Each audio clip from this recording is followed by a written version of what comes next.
Marafiki wanaweza kukutenga, familia nayo ikakutoroka, hata wengine nao wakakusahau.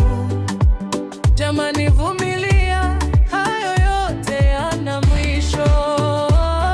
Vumilia, mwanangu, ni hali ya maisha. Usilie mwanangu, hayo yote yana mwisho. Vumilia, mwanangu, ni hali ya maisha. Usilie mwanangu, hayo yote yana mwisho. Usifikirie kujitia kitanzi wala kukata tamaa. Hayo unayoyapitia ni mapito tu, kitambo kidogo yatapita, kwani mapito huja na kupita.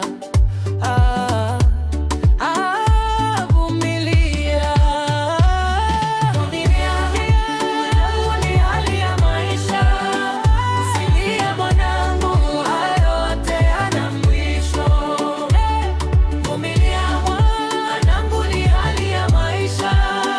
Usilie mwanangu, hayo yote yana mwisho. Hata kama machozi yamekuwa malazi yako, yupo Mungu mbinguni anayefuta machozi yetu. Kilio chaweza dumu usiku, lakini mapambazuko ni furaha. Jamani, vumilia tu, usitupilie mbali ndoto zako. Mwanangu, ni hali ya maisha. Usilie mwanangu, hayo yote yana mwisho. Vumilia, mwanangu, ni hali ya maisha. Usilie mwanangu, hayo yote yana mwisho. Yesu anaahidi katika neno lake kuwa atakuwa nasi hata mwisho wa dunia.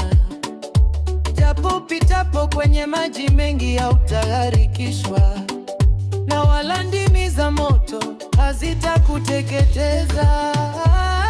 Vumilia, mwanangu, ni hali ya maisha. Usilie mwanangu, hayo yote yana mwisho. Vumilia, mwanangu, ni hali ya maisha. Usilie mwanangu, hayo yote yana mwisho. Jipe moyo katika Bwana Yesu, endelea kumtumainia kila wakati, maana yeye pekee ndiye awezaye kuyatenda yote yasiyotarajiwa na wanadamu.